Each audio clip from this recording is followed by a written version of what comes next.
Hello there, and welcome to this episode of the Star Wars YOUniverse podcast. I'm your host, James, and this month we have not a lot going on with me. I'll be honest, it's I've done a bit, and I've got some stuff to talk about, but my life outside of Star Wars has taken priority. I've done a number of different things this month, and I am just about to go on holiday as well. So I've kept back some stuff, such as comics and things like that, to read and consume on the plane rides. So this month, one thing I have done though is I have rewatched the Acolyte. I wanted to have a discussion and actually put something out there. If anyone would like to come on, whether you love the Acolyte or hate the Acolyte, and wants to have a genuine discussion about this show, I would be very, very interested in having that conversation with you. And it's not there to have an argument if we differ in opinion. I want to understand what you don't like about it, really sort of dig into it, really. So I'm going to go through episode by episode. I will skirt over a number of the episodes and really focus on the main story points. Let's just get straight into that. So episode 1, Lost and Found. Obviously the Acolyte is set about 100 years for the events of episode 1.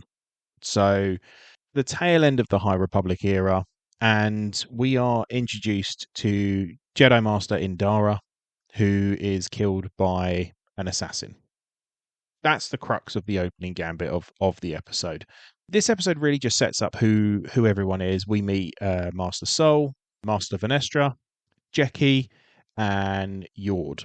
They're the main ones, as well as Osha and this masked assassin, who looks very much like Osha. We later learn she's May. Osha is arrested for May's crime of killing Master Indara, and she ends up escaping inadvertently due to a prisoner breakout and riot on the ship. We do have some very, very cool pilot droids who morph into chairs, which is really, really cool.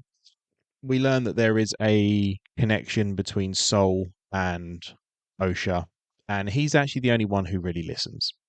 That's really the crux of episode 1. It's very much set up. It's very much introducing a lot of the main characters. It was quite surprising that they killed off Indara. I seem to remember thinking that even at the time. Obviously, Carrie-Anne Moss, who plays her, was a big part of the selling for it. The fight they have is very Matrixy, which I really liked for Carrie-Anne Moss. It sort of draws on her history of fighting in movies and in media, and I really, really enjoyed it. I slightly misremembered the pacing of the episode, and I was quite surprised at just how quick the story moved on from what I remembered. And that takes us into episode number 2, which is called Justice and Revenge. This one is a bit of a weird one, really. We are introduced to Torbin, who I think had only been mentioned by name at this point in time. And, well, say assassinate. She presents him the opportunity to take his own life, and he takes it. And he'd taken the Borash vow up until this point and had been meditating in silence on his own, very hermit-esque, I think for about 10 years at this point in time. We do get the face-to-face initial encounter between Osha and May. We learn that Osha had thought May was dead. We learn that May thought that Osha was dead. We also get introduced to turns out to be Chimera. Well, I think he's introduced as Chimera, but turns out to be the Stranger later on. We're introduced to this to a bit more. We learn that there's something that's gone on, and we get to see a bit more of the force powers of the time, which is pretty cool.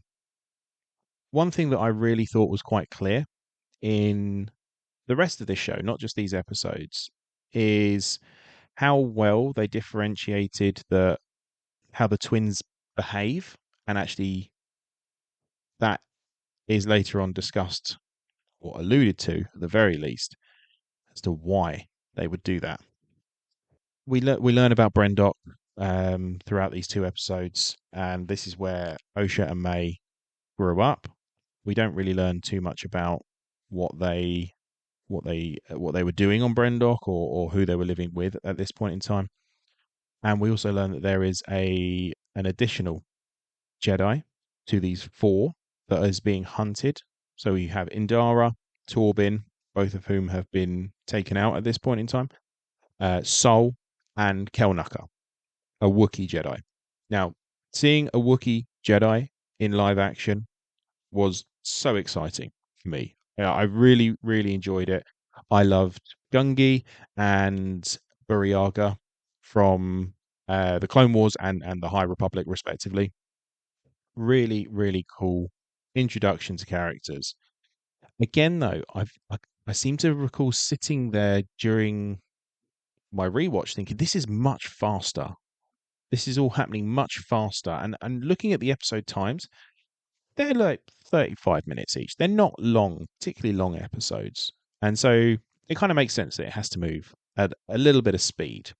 But they learn where Kelnaka is hiding towards the end of the episode. We get our introduction to Chimera, as I say, and he's sort of the bumbling, drunk, idiot kind of deal at this point in time. And it didn't, obviously knowing where he ends up, but even when I first watched it, I remember thinking he was alluding to things. He was saying things from like the Sith code. He was reciting lines from it. I was like, there's more to this character. There is more to this character. So Osha is working with the Jedi. She does fail to stun May. You're kind of left wondering, is that because of residual affection for her, or just shock that she is actually still alive? And we start to learn more and more about what's going on. So it's fast paced, but it's slow. It's a slow build in terms of the story. I'll go through at the end what my pros and cons are for the show, and there are definitely pros and cons. Whichever side of the fence you end up falling on, whether you liked it or you decided it wasn't for you, that's either way perfectly valid and totally fine. But episode 3, Destiny. So we have the first two episodes. Naming convention of the first two episodes are very juxtapositioned to each other, which, in my view, was to reflect the Osha and May dynamic. Episode 3, Destiny. So this is going to be where Osha and May are linked, and they both have a singular destiny. And this really goes into detail about their lives on Brendok under Mother Anasea and their coven. So it's kind of alluded to, and we see bits and pieces, but we don't have the full story. And actually, at the end of this episode, we still don't have the full story as to what happens, this incident that happens on Brendok. The Witches of Brendok, they believe in the Force as being a thread that connects everyone. I viscerally recall a lot of people hating this idea, and yet they were willing to accept the various Force using groups that reside on Jeddah. That I'll get to that. I'll get to that. But anyway, they look at it as a thread that links everyone, and you can pluck the thread to vibrate it in the moment, and you can sort of sway on your course. But you do have a destiny. During this flashback, it does show that May is much more adept at using the Force, whereas Osha very much hides behind May and allows her to act as this protector role of the two of them. Osha also has grander dreams beyond the coven. She wants to go out into the world, into the galaxy, and find her own path. She doesn't want to be told what to do. So she's really pushing back on this ideology. Well, May is willing. Osha is being made to take part in this ascension ceremony where they are collectively, the two of them, going to lead the coven going forward once Mother Anastasia steps down from that leadership role. This ascension ceremony is successful with May, and then the Jedi interrupt. They don't intervene. They interrupt the ceremony, and it's the four we've already talked about, and they interact with May and Osha, and they basically say to Mother Anastasia that we want to test them for force sensitivity as a way to de-escalate the current tensions in the moment and also explore what they feel is going on. Now, we don't learn at the time why the Jedi are on Brendok, but we do later, and it's a little link that I really enjoyed throughout this. All the while, we're sort of cutting back and forth through these 3 episodes, past and present, and we have Venestra sending Soul off on the mission. So Venestra is very much staying behind back at the temple. She's much more politically involved with the Jedi rather than out in the field doing what a lot of people would probably call the actual work of the Jedi. So cutting back to the past, we have Osha and May the following day undertaking the test for force sensitivity. Very, very similar to what we see Anakin go through in not just on Tatooine where they take the blood sample, but also in the council chamber with Mace and Yoda and Ki-Adi-Mundi and all the rest of it. So doing the what's on the screen that you can't see. May fails this test deliberately, and Osha is somewhat tricked into taking it seriously, but it's really just sort of encouraging her to follow what she wants. And so she passes and she says that she does actually want to leave and join the Jedi. And then from this point of view, we see May feeling betrayed and basically saying that she's never going to let Osha leave, and locks her in a room and starts a fire by burning Osha's diary. Something which May also expresses a huge amount of betrayal on because she shares everything with Osha, and Osha is being secretive and writing her own thoughts in her own diary, which she doesn't share with May. The culmination of this is kind of, we are led to believe this is what is the entirety of the incident that happens on Brendok. Sol rescues Osha, and May falls and is presumed dead, and the Coven is completely wiped out. Osha is then taken by the Jedi to be trained, and we see on the ship that Torbin has a big cut across his eye, and that's what his scar was when we met him in the previous episode.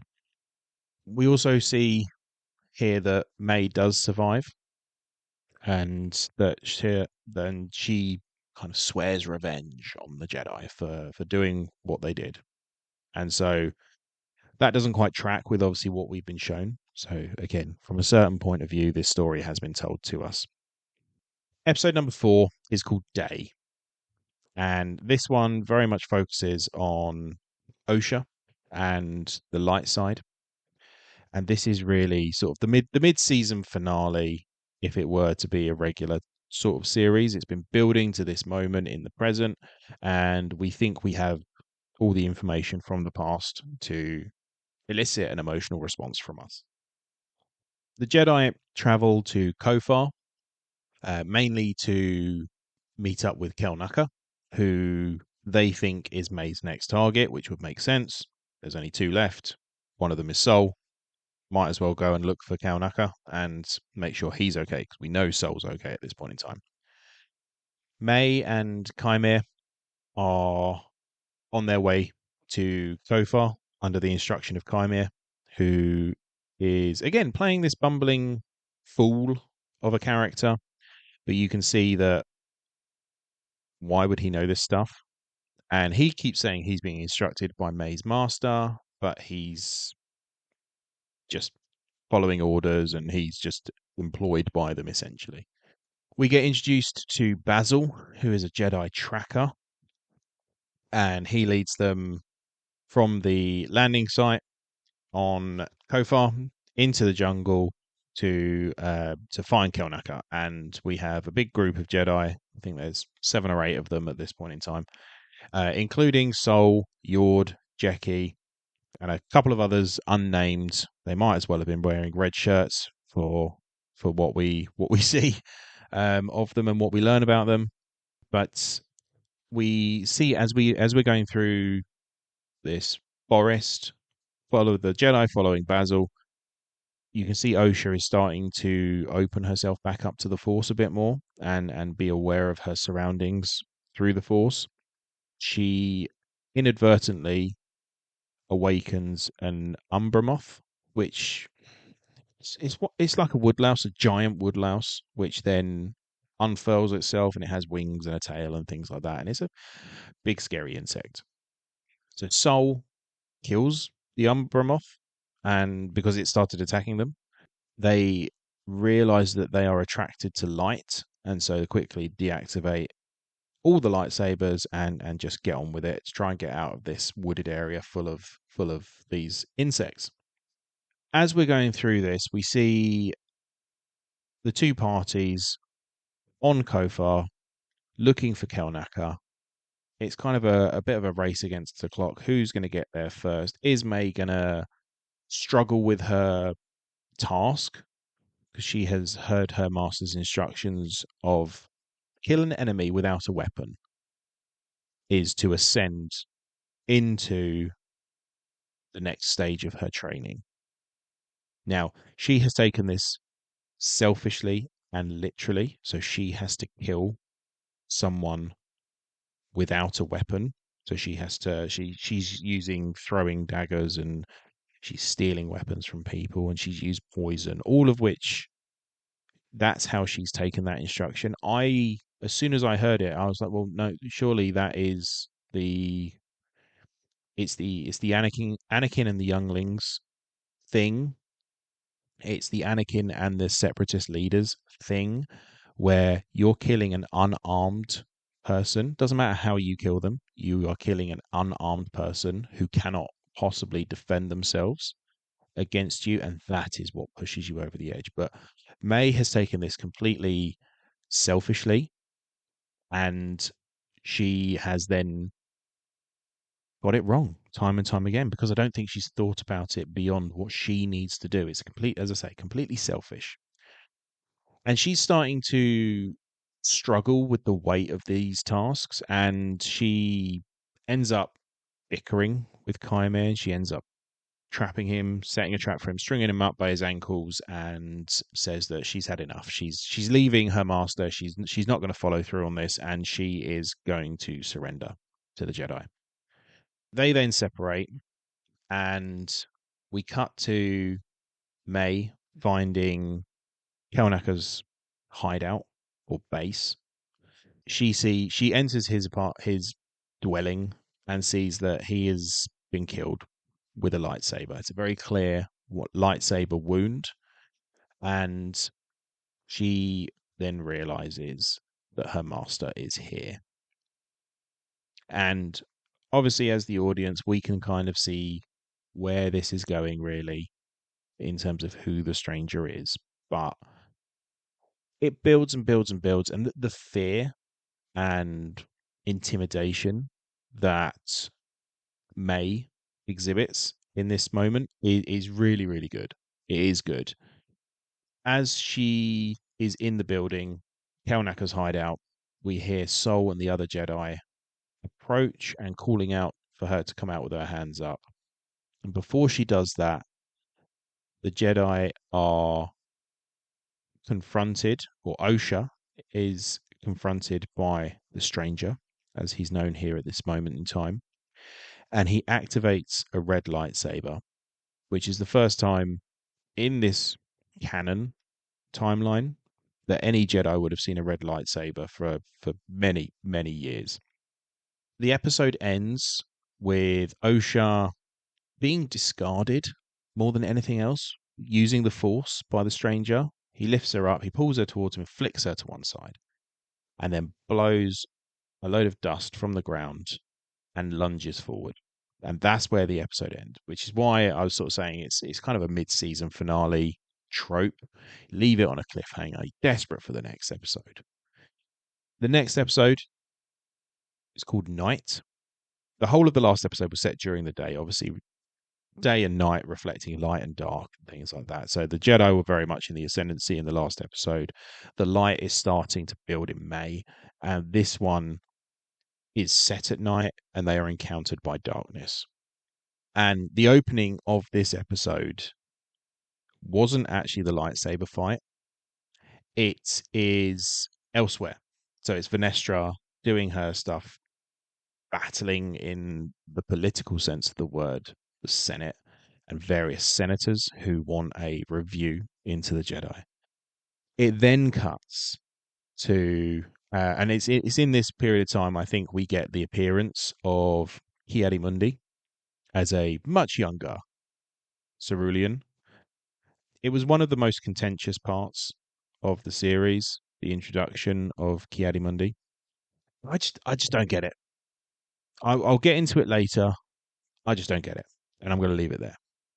But then we cut back to KOTOR, and this lightsaber battle between all of these Jedi and the Stranger is in full flow, and we see the Stranger just taking out Jedi left and right. He's cutting heads off. He's stabbing people and then pulling people onto the blade that stabbed through someone else, and he's just taking them all on with absolute reckless abandon. And it's one of the best live action lightsaber fights I've certainly ever seen. I was so here for it. We get Yord being thrown away, and it looks like he's been killed mid battle as well, which is shocking. Sol battles on with Jackie, and Jackie actually is fighting with May throughout this as well. It's back and forth. So you sometimes have the Stranger and Sol fighting one on one, and you have Jackie and May fighting one on one, and then sometimes it's Jackie and Sol against the Stranger. And through this all, May is still trying to escape. She has had enough. She is done with this whole thing. Through the whole process, Sol nearly gets the upper hand, and Jackie does actually break the Stranger's helmet, which then reveals his identity to everyone, and much to not many people's surprise, it's Kyma.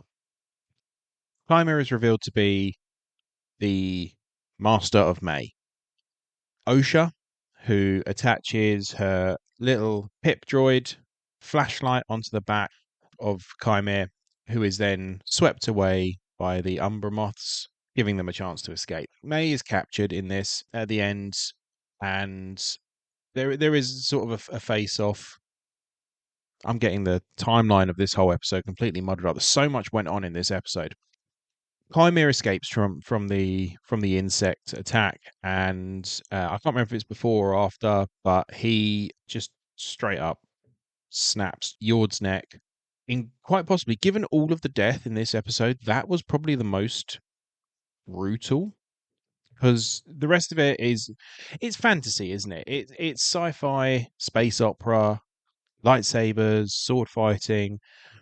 This Yord ends up getting cut in the leg. He's on his knees. Kymer appears behind him and just snaps his neck. It's surprisingly graphic. I was quite surprised with that death. I wasn't surprised at the death. Everyone has to die. Like that, going into that if there is an encounter between the Sith and the Jedi pre Revenge of the Sith, everyone has to die. That's it. That's just how it has to be. So we have Jackie, as I was saying earlier, fighting alongside Sol. She comes in. She's got Kelnacker's lightsaber, so she's dual wielding against Kymir, and he levels the lightsaber playing field by unclipping his lightsaber, revealing he's got a Shoto blade. First time we've seen a Shoto blade on a regular sized person, because it was always speculated that Yoda had a Shoto blade because of his stature. And so we have this whole scenario where this guy has killed everyone. but Soul. Yeah, he's then hoiked off with the insects. May and Osha have a coming together. May ends up stunning Osha and stealing her clothes, and joins Soul as Osha, and he seems to just accept this at that point in time, and leaves on his ship with him. So we have May at this point in time looking to disappear with the Jedi, give herself over to the Jedi, and face the consequences of her actions. And we have Osha, who is then taken into the custody of Chimera. So we have a force side swap between the twins. This is one of the slow builds throughout the entire season. The slow coming back to the light for May and the slow descent to darkness for Osha.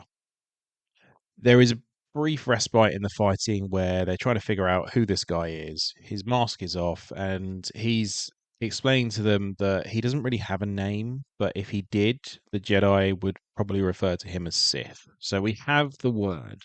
We have the word, which truly seals the fate of every Jedi that hears it. So we end this episode. Osha is now with Chimera. May is now with Soul. The word Sith is out there in the living current galaxy in this time frame. And it's just a constant shifting of power and force allegiance, force side allegiance. And that takes us into episode 6, which is called Teach and Corrupt. Does what it says on the tin. It very much leans into where we are in the story. The different sides our twins now find themselves on. And we'll start with Osha and Chimera. We get the name Cortosis, which is a incredibly rare metal which shorts out lightsabers when it comes into contact with them, which is the first time in canon we have this product mentioned. It depends how you define canon. In my own head, canon is anything from Disney or Legends that doesn't contradict anything issued by Disney. So, as far as I'm concerned, the Bane trilogy, until it's contradicted, is still canon. Des, who becomes Darth Bane, works in a Cortosis mine. So it's pulling from Legends constantly. The Darth Plagueis book, let's not forget, that is actually Legends at this point. It's pre-Disney. It is not a canon book. It's a fantastic book. If you do want to hear more of my thoughts and ramblings on the Darth Bane trilogy and the Darth Plagueis novel, head on over to Source Pages, Spark Jedi Council episodes where we've actually covered those 4 books. We're also covering other books there as well. I think we've got Fatal Alliance coming up next. So it's really, really good round table discussion led by Brian and Haley, the regular hosts of Source Pages, joined by myself and Todd Sedlak, who is also joining me for a Fate of the Jedi read, as you will have heard a couple of weeks ago. But getting back to the Acolyte, episode 6, Teach and Corrupt. So the twins have swapped places. Chimera is trying to seduce and manipulate Osha to taking May's place. He goes for a swim, strips down. He's a good-looking fella. So there's seduction, there's coercion, there's manipulation, there's all of these things at play, which are very stereotypical of the dark side.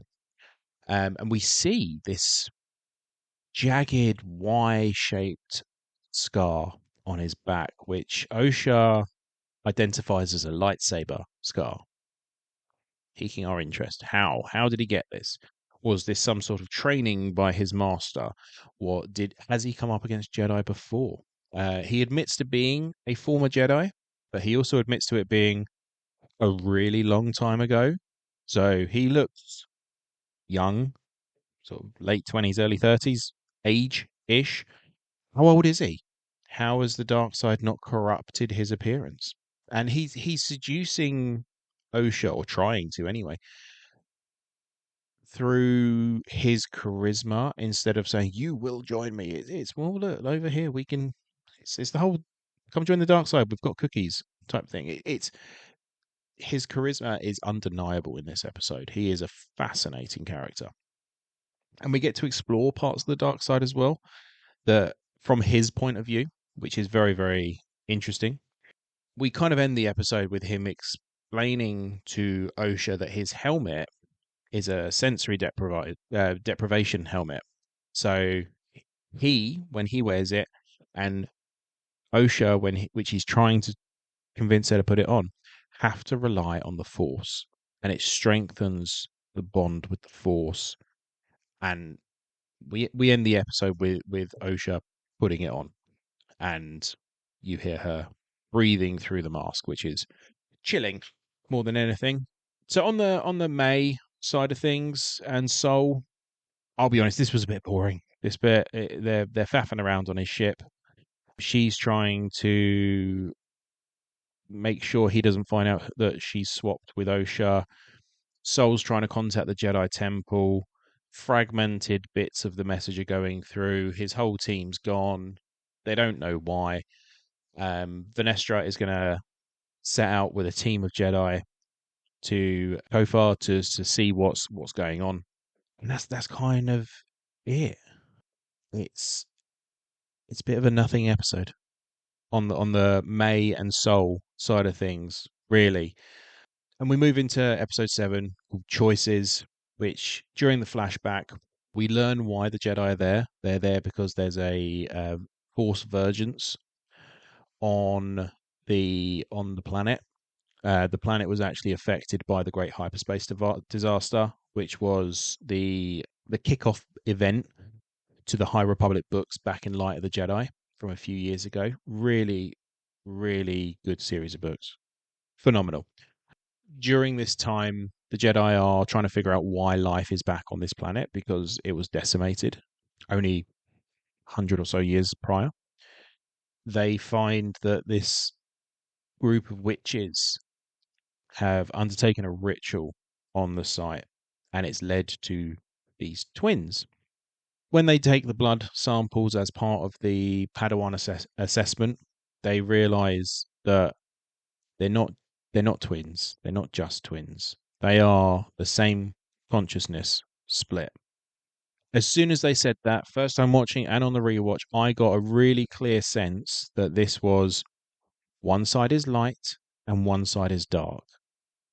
Through the behavior of May throughout their childhood and the behavior of Osha throughout their childhood, and even as adults. Obviously, as adults, they've been manipulated for many, many years to either hate the Jedi or fall out of love with the Jedi and not feel they are good enough themselves.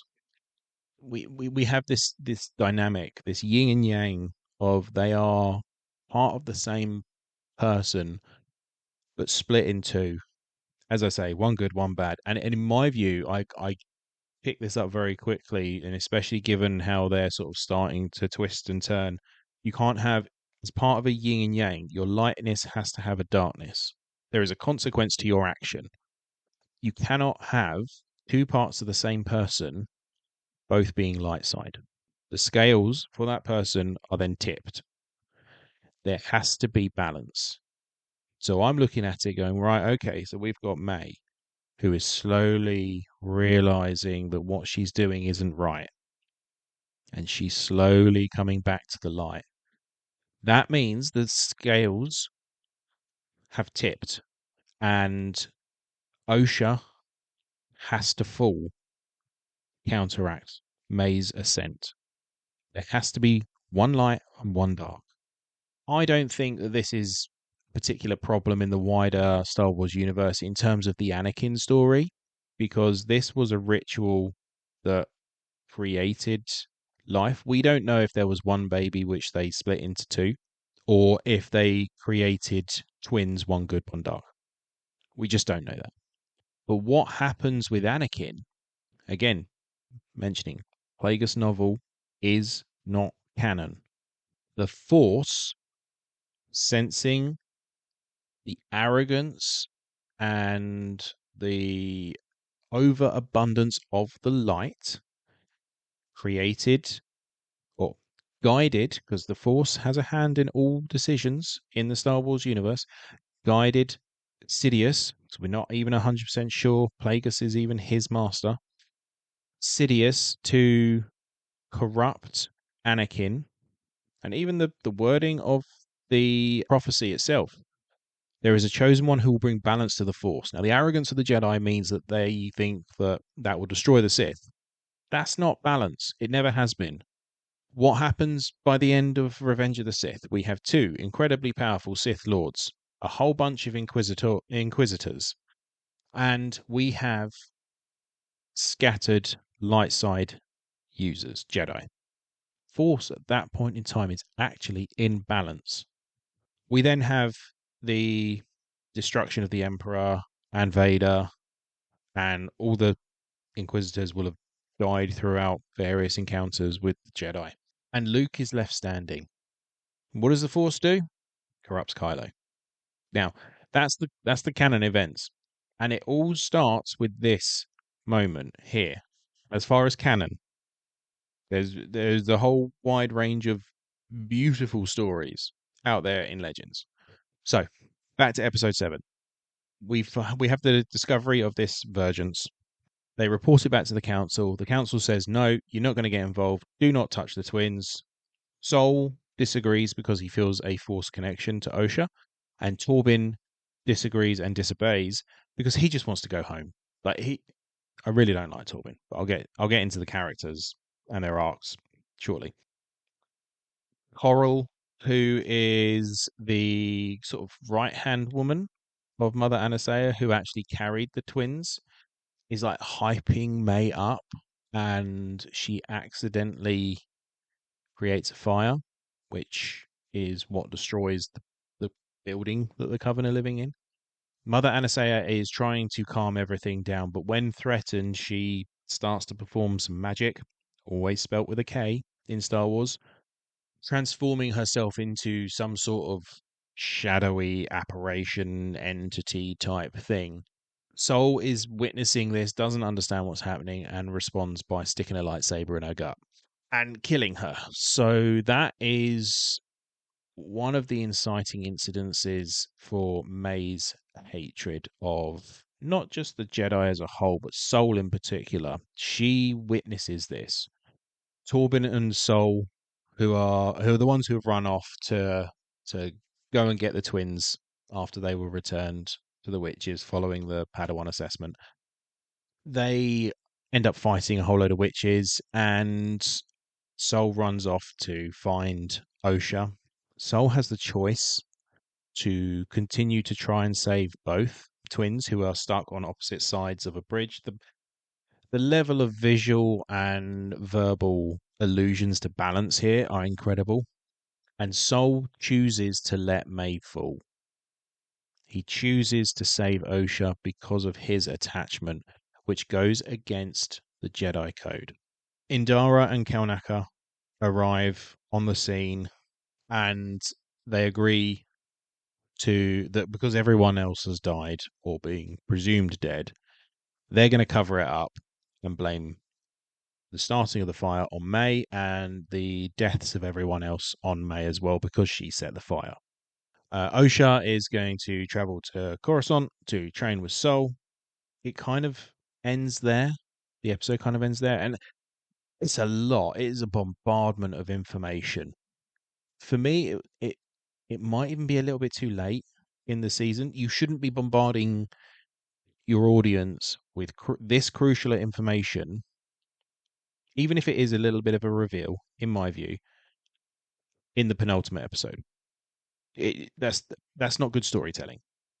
There should be a reveal in the penultimate episode because that's what leads you into the finale. Standard story writing. It was meant to be one big reveal. This is what truly happened on Brendok. It wasn't. It wasn't there. There was so much to unpack with it. But that takes us into episode 8 and the finale. We are back, very much back in the present. So we spent the entire last episode in the past in this this flashback. Sol takes May, who's still pretending to be Osha at this point in time, back to Brendok, and Osha has agreed to take Chimera to May and Sol because she has a vision in while she's wearing the helmet. She knows where they're going. So she knows they're going to Brendok. She's leading Chimera to them. As they're leaving this unknown planet where Chimera's hideout is, we do get a glimpse of Darth Plagueis watching them leave, which I liked. I liked it as a setup for a potential season two, whether that be in visual media or written media. I think we should get a continuation of this story in some form or fashion. I don't know what that looks like, but yeah, that is very much the middle of the finale. Here's a teaser for next season, sort of deal. On Brendok, everyone confronts everyone. Osha confronts May, so we have even the clothes they wear at this point in time. We had May in very dark clothing throughout the season, and we had Osha in largely light colored clothing, especially once she was back with the Jedi. And now, because May has taken Osha's clothes, she's now wearing the light colored clothes, and May is borrowing clothes that May had at Kaime's hideout. So she's wearing naturally dark clothing. Again, swapping of force alignment visually represented. So Osha and May confront each other, fight. Soul and Chimera are engaged in another great lightsaber duel. It's absolutely brilliant. Soul actually defeats Chimera. He breaks his lightsaber, Chimera's lightsaber, and before Soul can cast the final blow, May disarms him and demands that he give answers about what happened on Brendok and who was actually responsible for Mother Anastaea's death, and forcing him to tell the truth, which Soul does. He confesses that it was him that killed Mother Anastasia and actually reveals to both of them that they're not twins, they're the same person split in half. Osha, obviously, at this point in time, is going to feel like she's been lied to for the majority of her life by one of the closest people to her. So she force chokes Soul. She's taken his lightsaber, which has become broken, exposing the kyber crystal in the hilt. The crystal is touching his skin. It's touching Osha's skin, and through her sheer anger and rage and all these dark side emotions, you see the blue kyber crystals start to slowly turn red. And when she extends the blade, which I believe is to Chimera, after she has killed Soul, it comes out blue and then it slowly flickers and crackles and turns red. Seeing a lightsaber crystal being bled in live action is different. I know it happens in Jedi Survivor. I haven't reached that point, but I've seen it done in the Darth Vader comic as well. There has to be pure dark side energy that you're putting into it. It is exacerbated by connecting physically with the crystal. Obviously, Vader has a glove on. I haven't seen it in Survivor, but I think it's being levitated in his hand by the character that does it. So this all happens, and that's kind of the culmination. And again, Soul never tells anyone about what has happened, who Chimera is. Venestra and her cohort of Jedi Knights arrive on Brendok, senses Chimera, and we just get a you. And Chimera looks very scared and puts his helmet back on, which seems to act as a bit of a shield as well, a bit of Magneto magic going on there with his helmet. And she decides that she is going to protect May and Osha, and she is going to not frame. Well, yeah, she's going to frame Sol for all of the recent murders, but also throw him under the bus for what happened on Brendok all those years ago. Osha, May, and Chimera meet up at this tree that the twins used to frequent when they were children. Osha agrees to train under Chimera, and May agrees to let them wipe her memory. It was either that or she gets killed, and given the revelation of they're the same person, who knows what would have happened to Osha if May is actually killed? We don't know. We haven't explored that element of it yet. Vanestra takes May back to the Jedi Temple and is willing to work with her to track down. It's clear she knows who Chimera is. The implication I was talking about with the scar previously is that it might be her former Padawan. It does show her going and advising Master Yoda, so he's now implicated, and it might be a case of that's why he knows a little bit more than others about. Always do there are. He shouldn't know about the rule of two, although he might also learn it from Darth Bane, from the Clone Wars. But anyway, we get a little Master Yoda cameo at the end of the series. But this is really showing the Jedi are on a really dangerous path. So overall, for the series, I'm going to give this an 8 out of 10. I think the show has really good quick pacing. It's detailed, and there is enough ambiguity in what is being shown but not said for you to make inference out of. Pros and cons, I think. Let's start with the cons first, and we'll finish on a positive with it. For me, all of these Jedi are dying. I don't care about very many of them at all. You learn to care about Indara, but even then, you're just kind of sat there going, well, you've kind of covered this up, and it was your idea. Soul starts off as a very, to use a wrestling term, plain baby face, just a really generic good guy. Adds a whole layer of complex feelings and emotions and poor decision making, which then leads to him being almost the bad guy by the end of it. But again, this raises the arrogance of the Jedi, and it's the beginning of their downfall. But I still think Soul is it's a great turn halfway through when you realize actually he's the baddie and he doesn't even realize it. Jackie, really, really cool character. In fact, forget Jackie. I'll talk about Jackie in a minute because I think she's going to fall under the pros. Yord, again, prime, arrogant Jedi. Can't get his lightsaber out quick enough. Prim and proper, but a complete douchebag. Yeah, arrogant beyond belief. You have I know not many people are going to agree with this, but I wish we had more time with the witches. I really wanted to learn more about them and their force point of view, where they came from before landing on Brendok. I wish we had a bit more information about Kelnaka. Read the one shot. I'll be honest with you, he's just not a very interesting Wookiee Jedi. The fact that he's a Wookiee and a Jedi for me is the most interesting thing about him more than anything. And the final con is actually just like how the Jedi are portrayed. I know it's part of the story, and actually it's almost a pro as well.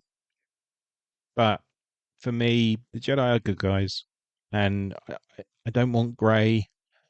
I don't want shades of grey in my fictional universes. I want good guys. I want bad guys. I want the bad guys to be really cool, and the good guys to eventually win the day in whatever way. Tease falling, but never actually do. Whereas this was the Jedi were bad. The Jedi were the bad guys in this. And that was kind of the point of the project. I understand that. This was meant to be a snapshot of the period from the perspective of the dark side. That was how it was originally pitched. Whatever changes we went through, we ended up with what we ended up with. But looking at the pros, the pacing of the series was really good within the confines in which they had to work. I would have liked to have reordered the episodes slightly, but I understand why it is the way it is to tell the story they wanted to tell. I love the nods to legends. I love the nods to stuff we've learnt about in comics and video games, such as the Kyber bleeding. And I love the fact that we have this good and evil split consciousness. And as one turns good, the other must turn bad. I love that element of it. It's a really cool mechanic in storytelling. This is almost a prototype to, if it is Plagueis and the events of the Darth Plagueis novel end up being canonized in terms of it's Plagueis and Sidious meddling to create Anakin, we can take this over here with the twins and implement it and just go, they learnt all about it on Brendok. They spent years and years and years perfecting it, and then you get Anakin. It doesn't take away from Anakin's story. It adds to it that people have tried this before, because we know that from the Plagueis book. People have tried it before and failed. This, with Osha and May, is just a failed attempt because it's not one person with balance within them. The lightsaber battles were just cool. The opening scene with Indara, matrixy and cool in the bar, awesome. The action, just the visuals in general. Venestra using her light whip was just awesome. Really, really enjoyed that. That's about it, really, for my thoughts on the Acolyte. I really, on my rewatch and going in with sort of a clear mind of knowing the story, I can look for the details, I can look for the mysticism and the meaning behind things and the visual clues they're pushing through. It doesn't really matter if you agree with Leslie Headland's worldview entirely, somewhat, or not at all. It doesn't matter. I didn't feel at any point any agendas were pushed, and I was kind of looking for them at this point in time because I didn't see them first time round. Seen all the comments, all the negativity around it, and there is one moment where Osha asks about Basil what his or their species is. That's not pushing an agenda. That's a sentence.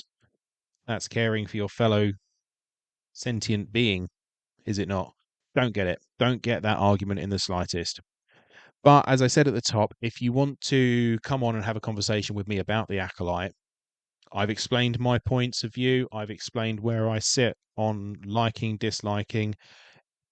I don't want to come on, someone to come on and have an argument with me and tell me I'm wrong. I want someone to come on and rationally explain to me why their view is different. That is all. And I would be very, very interested to have that conversation with someone.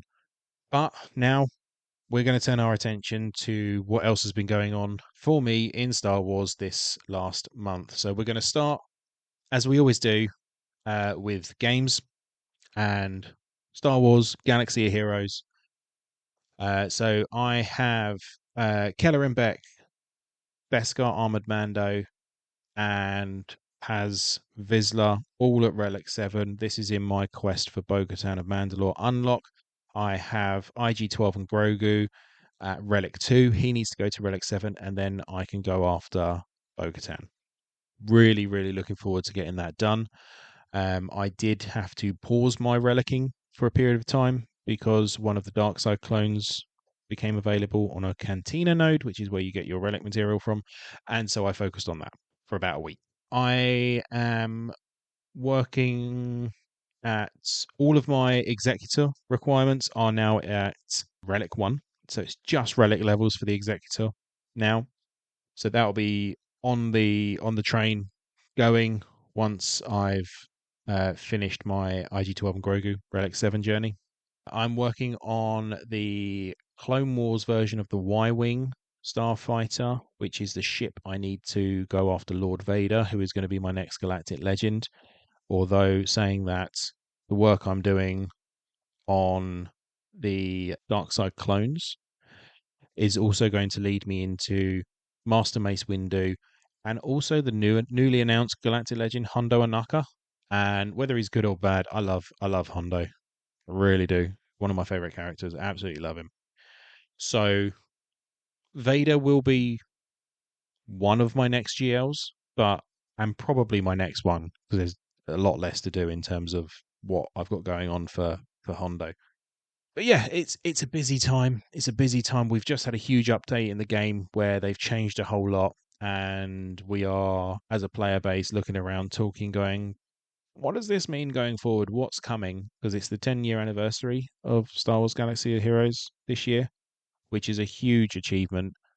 And really, really looking forward to, I think it's around November time, where they have the birthday celebrations. On the collectibles side of things, I I haven't played any Jedi Survivor. Finally, on the games, I haven't had time. I'm probably not going to have time in August. I'll be honest. It's summer. The kids are about. I'm back to work. Then I'm off again. Here, there, and everywhere. So if I get a chance to, I will. But I'm not planning on having time at this point in time. On the collectibles side of things, I have recently picked up the Lego Grogu with Pram, which I am really looking forward to building. It's actually sat next to me at the moment on my desk. It just looks great. It looks like his arms move. He has a big pram to sit him in, another nameplate. It's got 1,048 pieces, and I'm really looking forward to building this. Really, really looking forward to it. Got it on a deal as well, which is great. One of our local supermarkets had it heavily reduced. I think it was the last one. So I grabbed it when I saw it. Star Wars Unlimited Legends of the Force is now out, set number 5, and we have had a busy, busy time with it. I picked up 2 pre-release boxes. I picked up 2 booster boxes, a spotlight deck for each to get the spotlight cards, and I also picked up a carbonite booster box. And having opened all of that, which will be slowly filtering out on YouTube every Monday, 10:30 UK time, the most recent episode is a good one. I get a very cool serialized Yoda prestige card and a showcase in the same pack. So really, really cool. Probably my crown jewel of what I've pulled so far is that Yoda. It's incredible. But after everything's been open and sorted and all sorted out and everything, I am missing 26 cards from Legends of the Force. I have done a trade with Art over in America. Art, thank you. I'm waiting to receive it, and it'll probably be when I get back from holiday now. But I've also been starting getting the organized play packs from a seller on the Facebook group called Martin Lewis, who has given me a whole load of them in the past. I say given, I've bought them off him. It's been a fair deal. And I've got a whole bunch still to open, and I'm doing really well on those. So I'll be able to give you a full update on a YouTube video in the not too distant future to see where we're at with it all. The new packs are going to be opened on the channel as well. I've opened every pack of Star Wars Unlimited I've ever got on camera, so nothing's ever been hidden from you guys. And I want you to join me on that journey. So head on over to YouTube and hit subscribe for me if you can. Comics wise, I have read Fear of the Jedi number 5, which is the end of the High Republic comic run. On the main comic run, I am very sad it's over. I do still need to read Adventures. There are still a couple of the books I haven't read just because of availability on Audible. One of those being Into the Dark, I believe, which is meant to be really good. So I may actually have to pick that up on Kindle. Maybe read it on holiday. I'll see how much time I've got and if I've got time to charge my Kindle before I go, which is tomorrow at the point of recording. So I probably won't. But I do want to read that. But I've kind of kept a lot of my comics back for my holiday, so I've got a couple of long haul flights to get to my destination, and I'm going to need some reading material. So that's the only one I've read. Books wise, I did finish Fate of the Jedi Backlash, and I have now started Allies. So I am 1/3 of the way to being ready to record with Todd again. I'm enjoying the series, really, really am. But me and Todd will go into more detail on these later on. Obviously, TV, we've spoken about the Acolyte quite a lot already, and so we're going to skip that. I haven't watched anything else at the moment. Events wise, we've had San Diego Comic Con, and at San Diego Comic Con, Hasbro HasLab Project has announced their latest, which is going to be an LAAT gunship. This is similar to the Ghost that came out a few years ago. They are absolutely huge. It's currently being crowdfunded, and I think that closes in November of this year, and it's due to be released late 2026. They also announced Black Series figures for the Stranger, a Anakin Obi-Wan duel, and Force Ghosts from Return of the Jedi, which all look very, very cool. There's a new Bad Batch comic series coming later this year. We saw some stills from Maul's Shadow Lord, which looks very, very good and is very, very exciting news that they are cracking on with that. And we saw a still of Ezra from Ahsoka season 2, which is just brilliant. He fully looks like Ezra. It's such great casting there. We also had it confirmed that Anakin and Akbar are also returning alongside, obviously, Thrawn, the rest of the Ghost crew as well. So hopefully we'll get some more information on Ahsoka season 2 as we move towards its release date. And probably the biggest news is actually it's Star Wars adjacent. It is Star Wars adjacent at this point in time, but George Lucas made his first appearance at San Diego Comic-Con ever. I was shocked when I learned that. And that was to announce a new museum is opening in 2026 called the Lucas Museum of Narrative Art. And that was kind of it on Star Wars from SDCC. We have so many other things where Star Wars news drops. Again, Star Wars Unlimited side of things, we had our first Galactic Championships take place in Las Vegas over the later weekends of July. They live streamed a lot of the events, a lot of the good matches. Really, really good to see some really competitive playing of the game, and the turnout was absolutely unreal. Really, really well done. And the overall winner, was a gentleman named Philip Hewlett. So congratulations, Philip. It was a cracking final, best of three, and it went to all three, and it went up to like the last move. It was a fantastic final. Loved watching it. It was really, really good. I don't have any feedback this month because simply time has run away from me and I haven't asked for it. So I'm going to ask everyone for their feedback for next month. So if you want to drop me a message or tweet or an email, whatever, all of the socials are going to be in the description. I'm on X or Twitter, Instagram, TikTok, YouTube, and on email as well. So there's a bunch of different ways to contact me, but that's going to do it for me for this month. And so I'm going to go off on my holidays. And until next time, may the force be with you always.